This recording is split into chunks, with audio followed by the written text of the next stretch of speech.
Now back to Just Energy Radio with Dr. Rita Louise.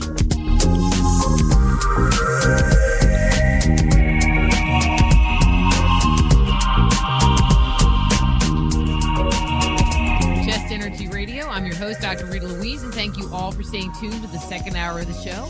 Don't forget, Just Energy Radio can be heard live each week here on the Inception Radio Network.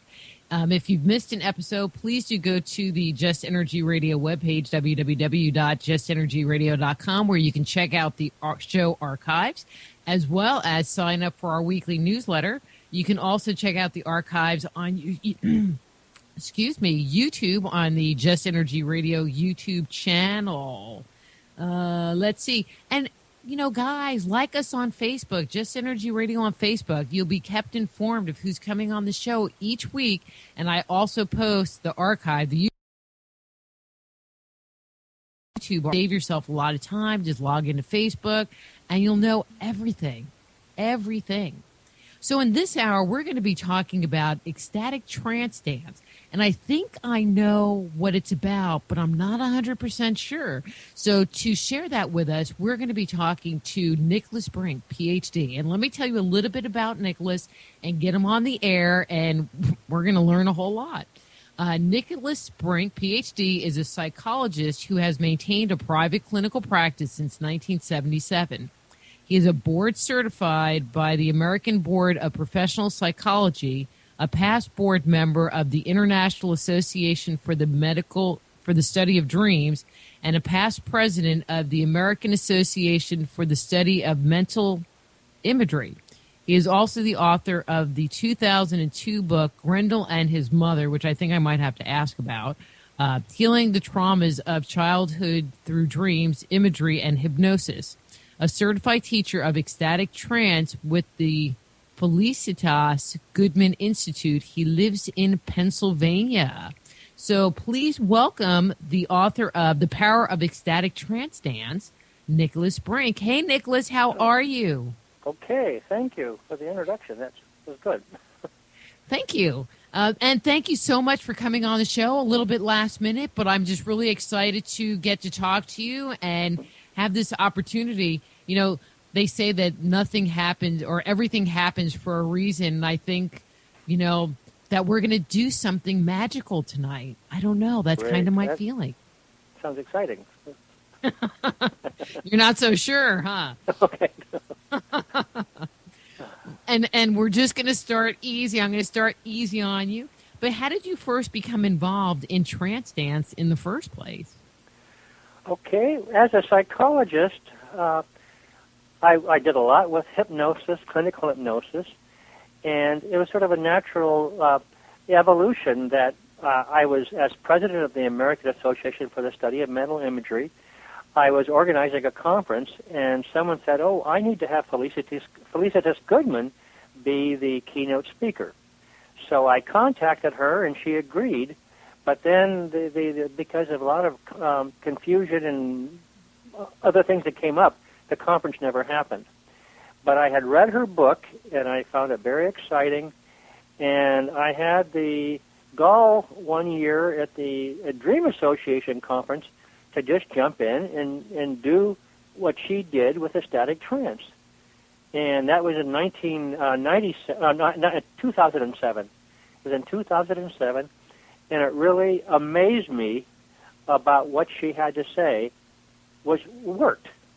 And I came home and I started a group doing ecstatic trance, following her model, and ever since, I found it very, very exciting. Go ahead. I was going to say you might need to have me define what ecstatic trance is. That was my next question. So, what is it? Okay, ecstatic trance is with hypnotic trance.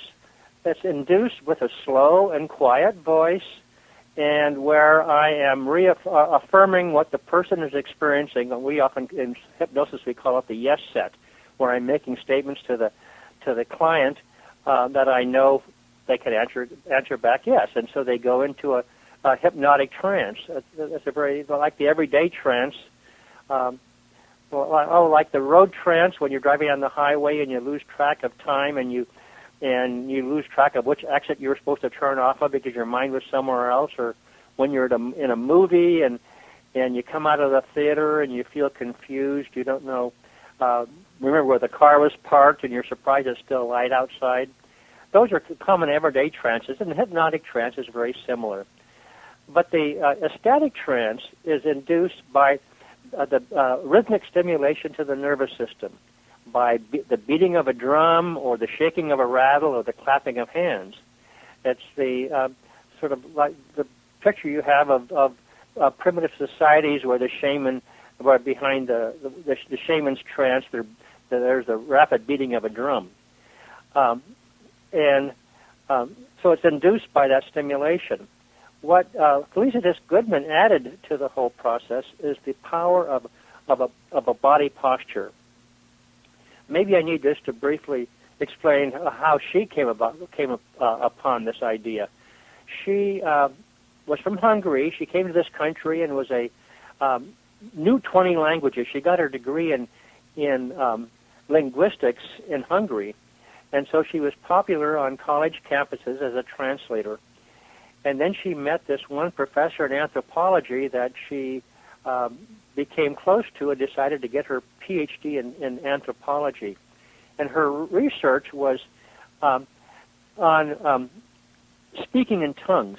She went to Mexico and went to apostolic churches that were either Mexican or Spanish-speaking or Mayan-speaking, and she studied what it took for a person to speak in tongues.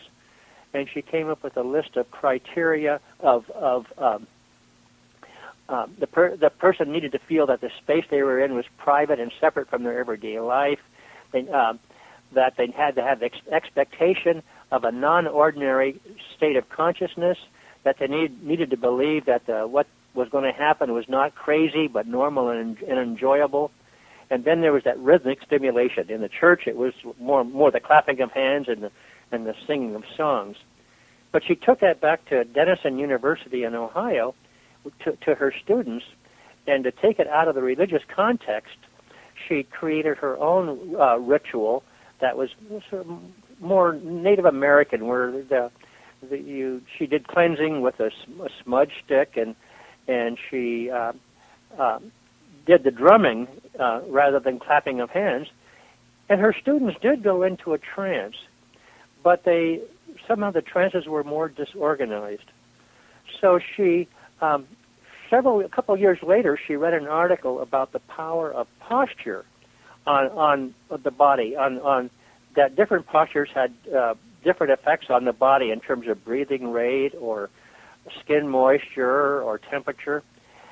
And so the light went on, and she searched through primitive art and ancient art and contemporary primitive art, and found what she thought were postures used by shaman.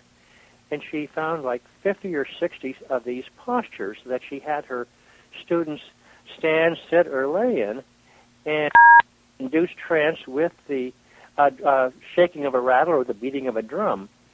And all of a sudden, she began to discover, in comparing their experiences, that particular postures had very specific effects on a person's trance experience. Some postures, one of the main ones that we use, that's actually the logo for the Institute, is the bear spirit posture, where you're standing erect, your shoulders are back, and your hands are resting on your abdomen. So you could feel your abdomen rising and falling as you breathe. And she found that this particular posture was calling energy into the body, healing energy, or I think at times it's a ego-strengthening energy. Other postures, there were postures that were lying down postures, where she found that people would typically journey into the underworld, or psychologically, I think of that as the unconscious mind. But it would take the person into the underworld, and they'd have ecstatic experiences of different underworld of things that are happening in the underworld. Then there are other postures that were for journeying in our world, the world that we live in, Then there was other postures that were for journeying into the upper world, the sky world. Then she found some postures were for a death that created a death rebirth experience that we refer to as initiation postures. And then there was postures that were for metamorphosis or shape-shifting, where we become an animal or a tree or a snake or a bird. So the postures really very clearly, in my mind, defined the direction that the ecstatic journey would take us on. And so I have found these experiences in many ways very healing. In my book, I have many examples of healing experiences that came out of these postures. You know, and I'm having a little bit of a hard time really wrapping my mind around what that ecstatic state would feel like, what that experience would be, you know, and I know it's experiential, but is there some way that you can kind of describe it to us? Sure. To me, it's very similar to a dream experience. To give you an example, one of the very early experiences, actually I forget specifically which posture we were using.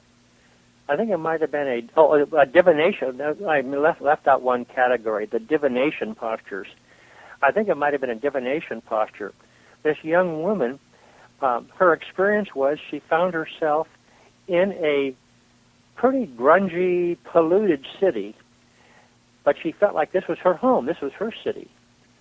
And she was walking through the city, and she came into this industrial area of the city, and she stepped up on a bridge, and she was on her way across this bridge, and at the other end of the bridge was a warehouse that she thought in her mind was going to be like hell. And she tried to come out of trance at that point, but she couldn't. And so she took a breath, and she just marched ahead and marched through the warehouse. And when she came out the other side, everything was beautiful and green and pleasant and a beautiful sunny day. And when she came back the next week, after that was her experience, the next week she reported that she had not had a cigarette all week, that she had been struggling to quit smoking, and that experience gave her permission. It was she thought quitting smoking was going to be like hell, but going through that warehouse was her hell, and it only took a few moments in the ecstatic trance, and she came out the other side, and she hasn't smoked since. And that was like 6 years ago, or five, I guess about 5 years ago. So that was one of the more powerful, very early experiences that I saw in the group that I had started here. And since that, I've had many other... Let me ask a real quick question in the middle of this, because this is really interesting. And so it almost sounds like kind of like a personal guided imagery that you're writing your own script for. Exactly. I think you're very right. That's very accurate. But it comes from within you. The experiences that we have come from within us. We create them, even though they may, in some cases, they may feel like we are just using our imagination and creating them. Many times they feel very spontaneous. They just sort of happen, like happens at night in your dreams. But the posture adds to it, gives it some direction. It gives it the direction of like I said, divination, of hunting for an answer to questions. The divination postures, most of them, if I ask the person, what does it remind you of, they would think of Rodin's The Thinker. But I think in each of the postures that we have seen in primitive art, the fist is not resting against the person's head. It's sort of open. It's away from the head.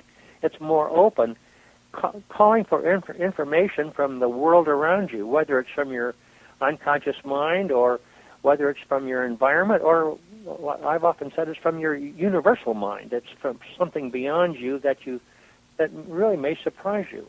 We've had a lot of very extrasensory experiences too using these postures. So the posture gives some direction to the experience. I think it's more of a kinesthetic. The body is it's a message from the body, or message from the posture to the body of direction, of journeying into the underworld or a death rebirth experience. The posture really defines the direction that the experience will go in. Well, prior to rereading the cover of your book, the title, for some reason I was thinking, most people think, ecstatic trance dance, but it doesn't sound like there's any dancing happening. No, there's not. I don't get into the dance. I mean, at the Institute in New Mexico, Belinda Gore, who's the main instructor she was my instructor. She had led me on what they call the mass trance dance, where we sort of choreographed the dance in these experiences. Then at the end of the sessions, we would do this dance. But no, typically the way I've been using it, there's not dance. There's not really movement to it that way. And so these postures are pretty static. I mean, are you standing doing them? Do you lay down doing them? How does that work? Yes. So, on the cover of the book, you see the one picture. The person is sitting with their hand up in front of their face.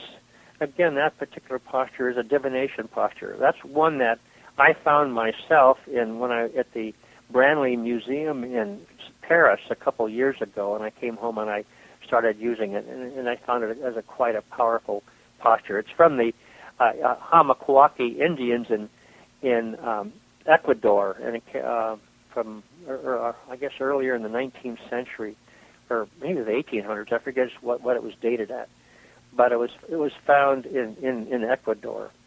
Going into the underworld. Those postures are lying down postures. Either you're lying on your stomach or you're on your back, with your head close to the earth. So, in some ways, that's logical. Going into the upper world, they're from the La Côte caves in France, or there's also one from Egypt, where the person is lying at a 37-degree angle from their heads up from the ground at 37 degrees off the horizontal. And in trying those postures, they take us into the upper world. They are sort of unstable. It makes some sense to me that that particular posture will take you to the upper world. From medieval art, the cathedrals in France and Italy, the statues that are around the cathedrals. The feet are not planted flat, but they're sloping down. And I remember my art history instructor pointing out that those postures were sort of otherworldly. They weren't of this world. A person couldn't stand that way and stay planted. And I think lying at a 37 degree is an otherworld type of posture.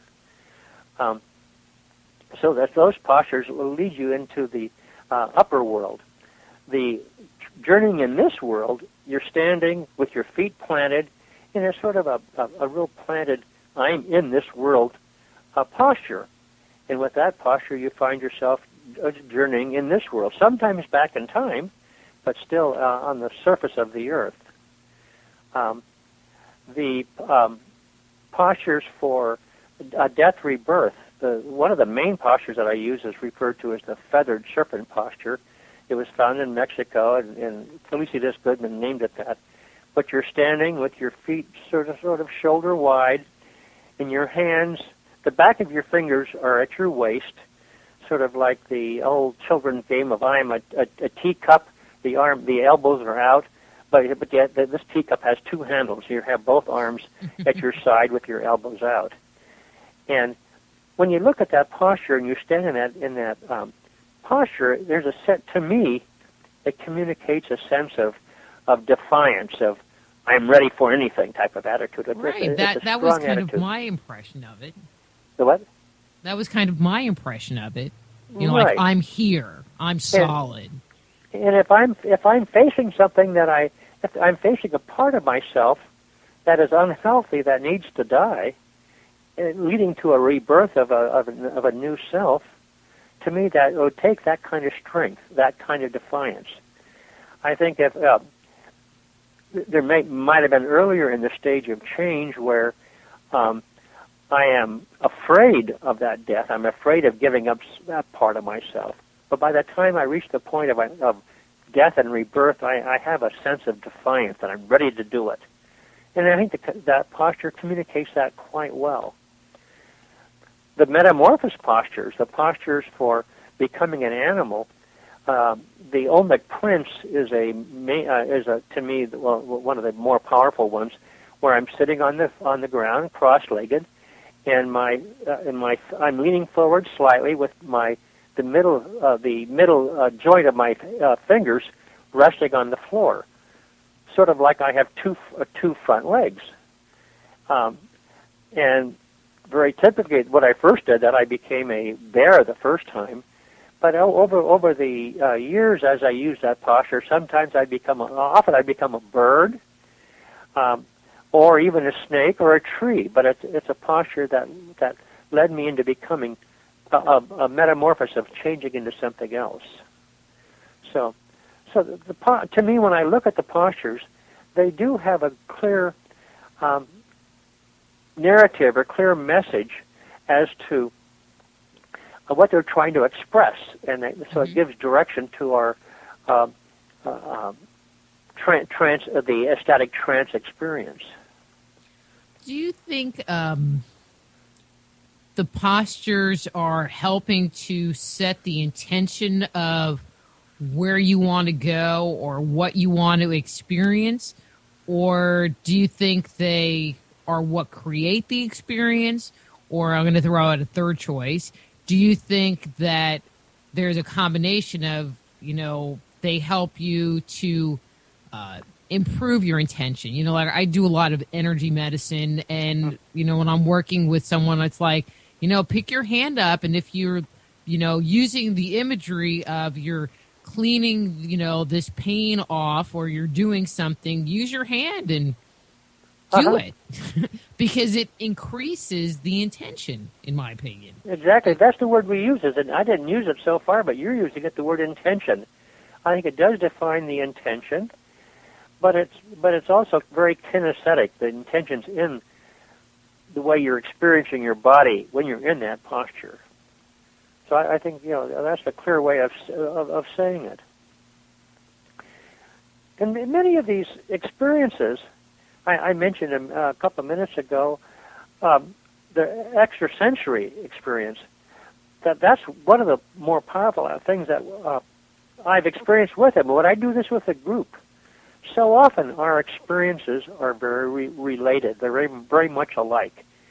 I recall in one case, the woman that was across from me. I saw her sort of dissolve into a shimmer of colors. Then these colors flew back and forth across the room and then out the door.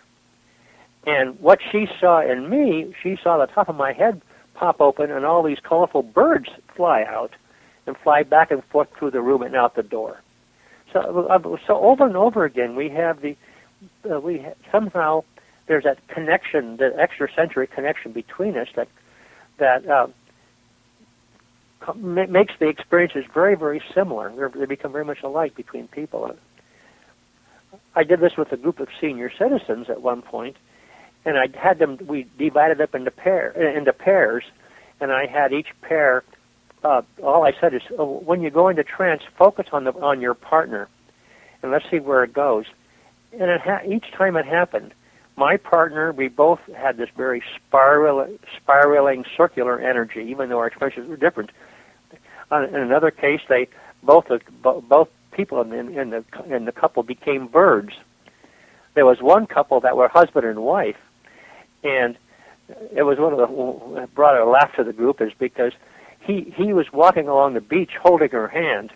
In her experience, her hand just became so tired. So, over and over again, we find that there is this extrasensory dimension to these experiences. So somebody in the chat room said that it was Analog Hole, said that sounds kind of like Castaneda's writings, Brujos, and some other word that I can't pronounce, so I'm not even going to try to say it. Okay. So, I mean, is there a parallel to this? To, the work that Carlos Castaneda did? I didn't quite understand your question. Is there a parallel to what you're talking about to the work of Carlos Castaneda? Oh, okay. Castaneda, yeah. I read him many years ago, and I loved his book. I think I read eight of his books. And as a psychologist, they amazed me because there was I could see such a truth to them, but yet I hadn't had those kind of experiences. I mean, he was at UCLA the same time I was, but I never did meet him. I guess he was a pretty sort of private type of guy. But I find Castaneda's work fascinating, and I think there is some parallels to the experiences that I guess his experiences were ecstatic trance experiences too. Many of them in the book. Mm-hmm. I mean, his experiences of flying, of going along these filaments of light, of moving. In ecstatic trance, we are able to go through walls or fly, or there's such an unlimited type of experience. It's very, very dreamlike, but they're very personal and very specific to the person. And like when I do dream work, I will listen to the person's dream, and I will reflect back to the person. If this were my dream, this is what it might mean to me. We go back and forth and discuss different possibilities, and as we do, the dream makes more and more sense to the dreamer. And then we do this. I do the same thing often with these ecstatic experiences. That at first they may seem pretty bizarre or unusual, but as you really look at them, they begin to make more and more sense. The example I gave you about the woman walking through the warehouse. I mean, that was at the moment sounded pretty bizarre, but when she thought about her whole idea of quitting smoking was going to be like going through hell. All of a sudden, that dream that ecstatic experience made a lot of sense. Going through that warehouse was her hell. Mm-hmm.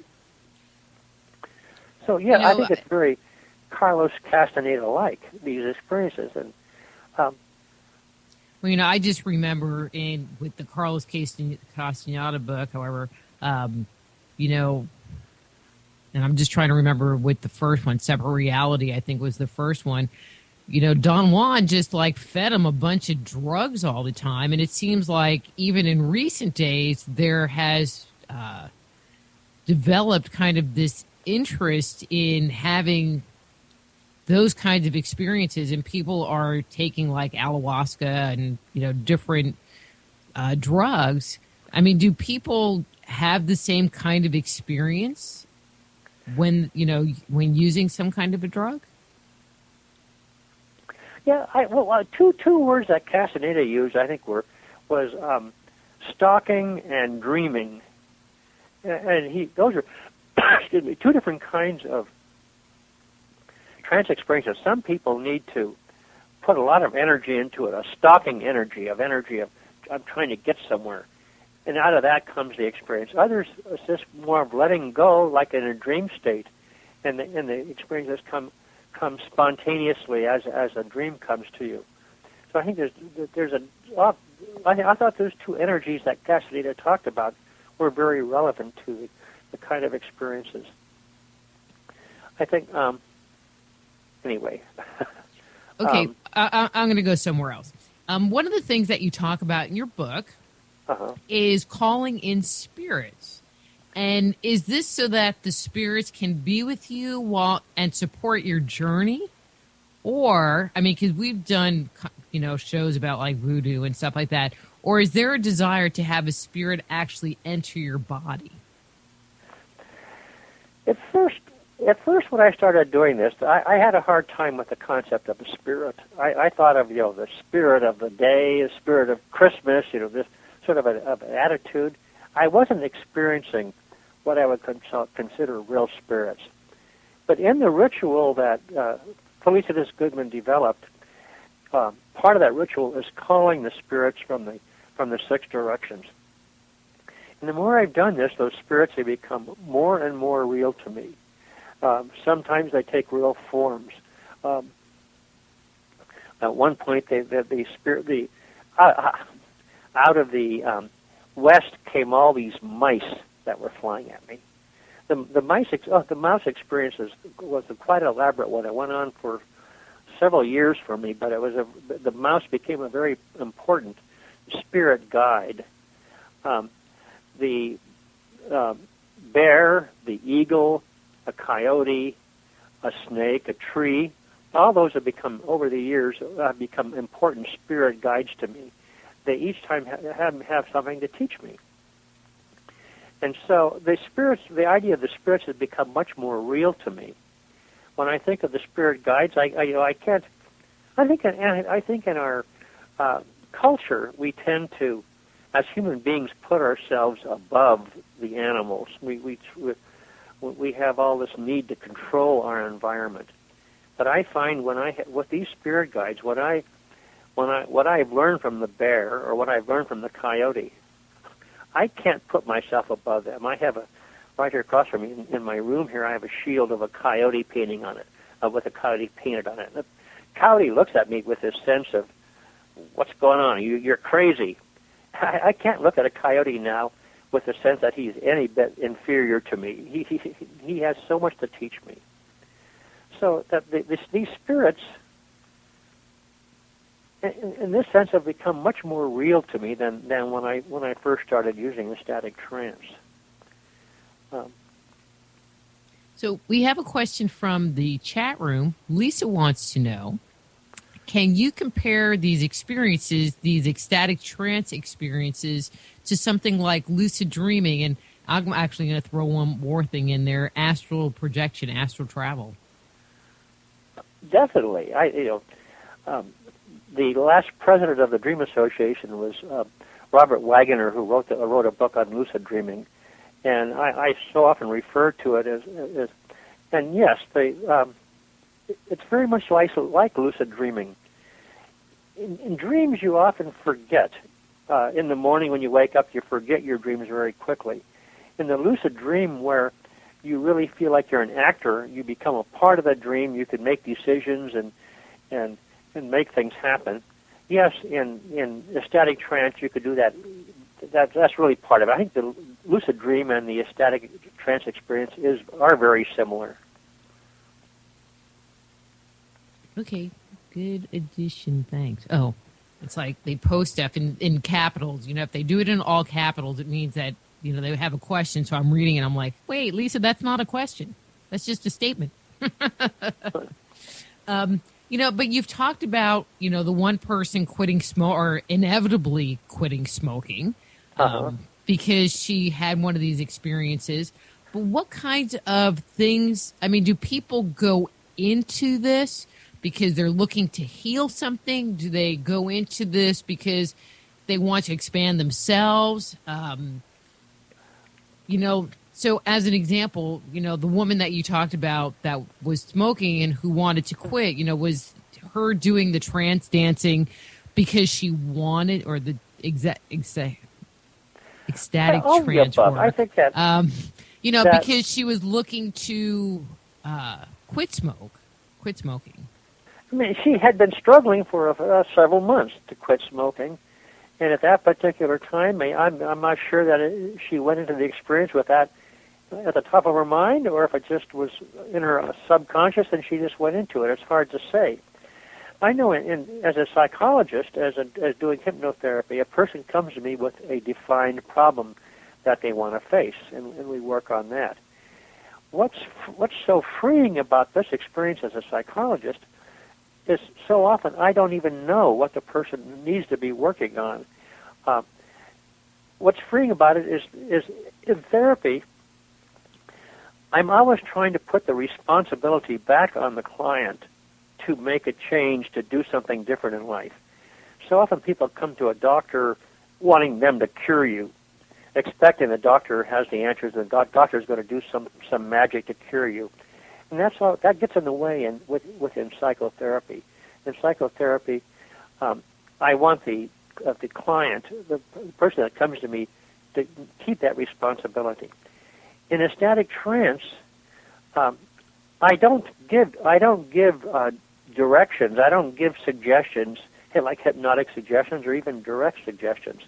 In hypnotic trance, yes, I may suggest a particular posture that they use, or we discuss what postures they might want to use at the time. So often I would start with a divination posture, a posture of asking the question of what should I be working on, or where should these experiences be taking me? Some very general question, and the answer often is very metaphoric. You may not quite understand what the answer really is all about. Then I often would have the person go into the underworld to try to find an answer from their subconscious mind as to what needs to be done. And then the third posture we might do is a death rebirth experience of taking what was learned and giving you a rebirth to what you need to be doing. So I think that sequence of postures is very powerful. And I wouldn't do them all in one session. I'd probably do them one posture a week. But over that time, they are going through these ecstatic trance experiences, and I don't really need to know what they're working on. The postures they're just experiencing themselves, and it's staying right where it belongs within them. Mm-hmm. So I find that very freeing as a psychologist, that I don't have to know their stuff. Give so much direction.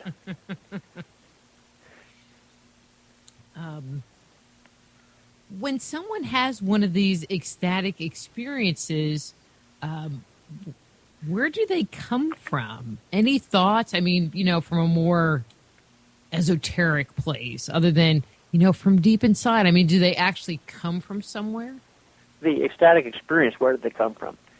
At first when I started doing this, I believe that they came specifically from the unconscious mind, the same place that your dreams come from, that's from within you. But I realize that many times I think they come from beyond. I think they come from what I call the universal mind. Irving Laszlo would call it the Akashic field. Rupert Sheldrake would call it the he has another name for it. I'm blocking on it right now. But there is a energy fields out there of, I think the way Sheldrake would have put it is that everything that's ever happened since the Big Bang is still in this universal memory, this morphic field, as he would call it. And so I think a lot of times the experiences we have come from that field. To be able to reach that sense of that information, that knowledge that's out there, the easiest way to reach it is through trance. And I think that so often a lot of the experiences do happen from beyond ourselves. The next book I've written, the Barron Company hasn't accepted it yet, but they did agree to read it, is I go back in time to my ancestors. It's a very personal journeying back to my distant ancestors to learn more about myself, but also learn more about the way the evolution of consciousness. And I do feel that many of my experiences have taken me back to my ancestors. I've had people who have gone back to past lives, but that hasn't been my experience. My experience hasn't been a past life experience. It's hard to make a distinction, but that feels much more like an ancestral experience. Mm-hmm. One person described it as past lives. You go back to spiritually, but with going back to your ancestors, you go back to a bloodline. But it takes me back to ancient Scandinavia, the northern Europe, back at one point, I think it was like 6,000 BC, to northern Germany. I was using the Hallstatt. This is one of the first ones I had that it really felt like I was talking to one of my ancestors, or becoming my ancestor. But in this case, I found myself in this cave, and there was, I don't know, 8 or 10 other men in the cave, and they were sharpening their spear points. They were drawing pictures in the dirt. They were preparing for a hunt for the next day. And one person sort of came to me, and we had this conversation. He said, "Well, you're from the future. You must know a lot. Can you lead us on the hunt tomorrow?" And I sort of said, "Well, I don't know anything. I don't know what this is all about. I know." But he insisted that I do it. So the next morning, we went out, and I did lead them. I felt like I was walking in a random direction, but I came to this herd of about 5 deer, and I motioned to the other men to sort of get behind the deer and herd them towards this cliff. And the deer were pushed over this cliff, and they were killed at the bottom of the cliff. And I was the hero of the day somehow. But I really felt like the person I was relating to in that was an ancestor of mine. And after that experience, that's happened many times. I've had many ancestral experiences that really do feel like I'm talking to an ancestor. Though I really can't prove it, but it feels that way. Well, that's cool. I'm not sure where to go with you. Let's see. Well, I mean, because this is just such a new topic for me that, I mean, I've actually, because I thought it was trance dancing, which, I was thinking whirling dervishes, I could rap, Okay, but this is just like, okay, I guess not. So. The healing. Okay, let's talk about. I'll give you some more examples of healing experiences. Another one. This woman. She found herself on the Easter Island where they have these big figures, and the natives somehow put her in a sling and shot her out into the ocean, and she dove into the ocean, and she was holding her daughter, or I guess the daughter became a fish, and her daughter swam off real rapidly, and she saw in the distance this woman walking towards her, and she realized it was her mother. And when her mother got close to her, her mother told her, "Well, you swam off faster than that when you left me." And this woman was having a hard time. Her daughter had gone away to college, and she was feeling the empty nest. And that experience really helped lift her depression from the empty nest syndrome. Another one I've been working with fairly recently. She had a extramarital affair, and now she wasn't married, but her boyfriend was married, and he finally decided that he was going to leave her and go back to his wife, and she was devastated, and she's been struggling with this sense of emptiness, and she's had a whole series of experiences, which has given her the feeling of spiritual strength, that she could take care of herself. She doesn't have to have a guy in her life. For myself, I had prostate cancer, and I found that a whole series of experiences really helped me in overcoming the cancer. I did have surgery and have it removed, but I really did feel that the experiences made quite a difference in my healing. The first experiences, one of the first ones, I found myself in this, I was walking through this cold, snowy evening, and I came to this cave, and I sat in the cave with my back to the stone wall, and the wall behind me gave way, and I felt myself slide into this underground cavern, and there were these natives dancing around in a circle, and there was a big fire in the middle of the cave, and in the middle of that fire was a concrete block. And they put me on this concrete block, and they danced around me. And they started throwing at me what felt like sparks. Then the block in the center started rising up and lifted me up to the top of the cave, and at that point I was naked. And when I got to the top of the cave, some woman came up and put a bearskin robe around me for warmth. But as this developed over the next few weeks, I had some very similar experiences, and what I call natives became spirits. I mean, they were sort of not very well formed, but they were spirits, and they were throwing these like sparks at me that were going inside of me, attacking the cancer cells in my prostate. And so I must have had a series of out of 10 or 12 of those that were related, where these spirits were throwing these sparks at me for healing. So that was a very powerful series to me. So Another part of the series was can these situations happen spontaneously? Excuse me? Can these situations happen kind of spontaneously? Sometimes, not always. I mean, sometimes I find myself sort of consciously saying, what do I want to do? Where do I want to be?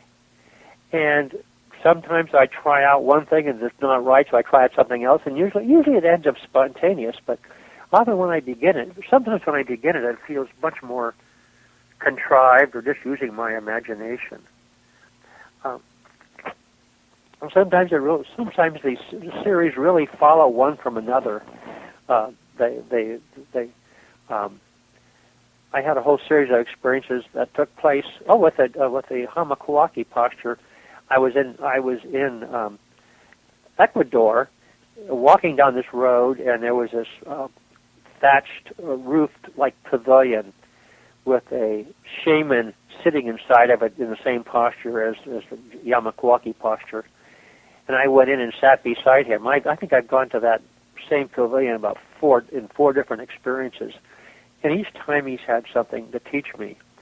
One of the more powerful ones is this eagle-like bird came and landed on the railing of the pavilion and came over to him, and he told me to watch it.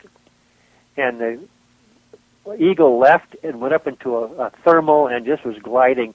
And the message I was getting from that is rise above it and go with the flow in dealing with another issue in my life that I needed to just let go of. The eagle was showing me just to let go and go with the flow. So a lot of times I think with that particular one, once or twice I decided I need to go back to that same experience and work on it some more. And so I go back to the pavilion, but each time something different happened, and that was spontaneous. So it's a mixture. So sometimes it feels like I'm just using my imagination at first, but then it becomes spontaneous. Other times it feels spontaneous from the very beginning. So is this something that you do by yourself? Like can you get the book and just start practicing by yourself? Is it something to do that works better in a group? How is that part facilitated? I prefer to do it in a group. I think there's the group contagion. The group I started back in 2007. We've met almost every week since then. It's evolved. We were meeting on Mondays. Now we're meeting on Sunday evenings, and we're in the middle of Pennsylvania, and I'm very rural, and the closest city is State College, Pennsylvania. And we used to meet out here at my home. Now we're meeting mainly at different people's homes in State College. But I prefer to do it in a group. But yes, I've often done it myself. Going back to my ancestors, I think I did that like 40 times on my own here at home because I was so excited about these people I was meeting from the past. And so I was doing those on my own. But I'd say most of the time I like to do it with somebody else or with a group. I've had groups as large as, I think sometimes we've had as many as 18 people in the group. often it's just maybe 3 or 4 or 5 people in the group. But the group feels the best somehow.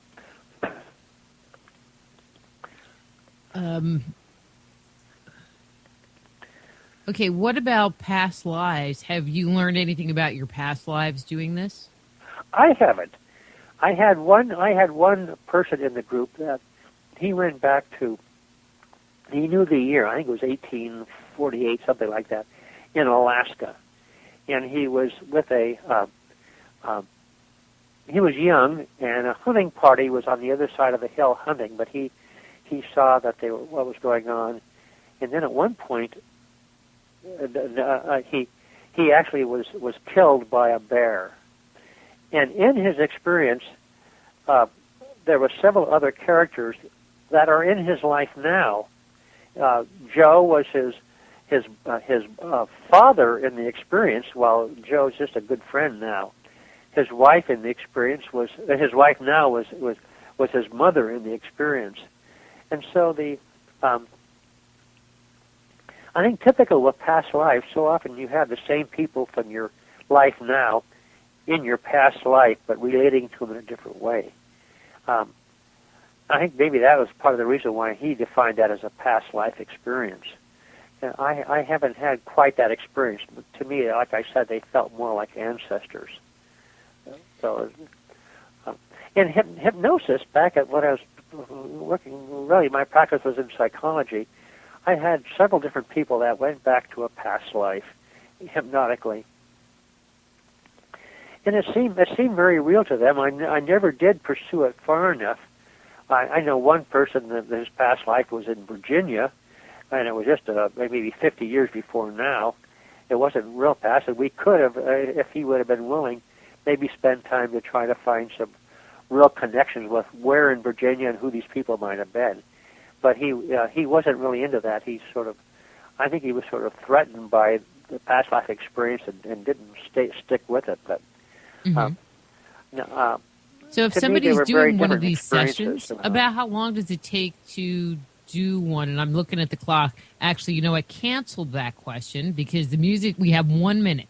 So if somebody wants to get a copy of your book or get a hold of you, how would they do that? I would be happy to have people get a hold of me. Belinda Gore, who is my instructor, I just emailed her out of the blue one day with some questions, and she became such a valuable mentor to me that I'm ready to be a mentor to people who want to give this a try. I have you have my email address. It's in the book. It's nbrink@verizon.net. Or the book is available from Amazon and Barnes & Noble and Bear & Company. It's out there. And the title is The Power of Ecstatic Trance. Right. The Power of Ecstatic Trance, Practices on Healing, Spiritual Growth, and Accessing the Universal Mind. Great. And your webpage is imaginalmind.net. Would that be another way? That's another way. You can go to my webpage, imaginalmind.net. And you could contact me through the webpage, yes. Well, great. Thank you so much for coming on. This was really interesting. And now I'm going to have to get Manzanita to send me a copy of the book. Okay. Thank you very much, some of Rita. that This was great. It sounds really interesting, and I think it would be cool to try it out and see what happens. I just tried it out by myself without ever having done it before, and it was powerful to me. So good luck to anybody who's willing to try it. And I'd love to mentor them if they like some mentoring. Or I could give you contact with the other instructors across the country.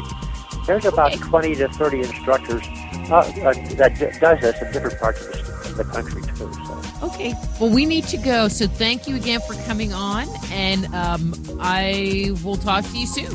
Okay. Thank you very much. Thank Rita. you. Okay. That's Nicholas Brink. His book is The Power of Ecstatic Trance. His webpage is imaginalmind.net. Next week, exciting show. The first hour, we have Denise Lynn talking about the secret alchemy of food. And in the second hour, Frank Huguenard talking about the science of self-discovery. And so until next week, I'm Dr. Rita Louise. Thank you all for tuning in. Be blessed.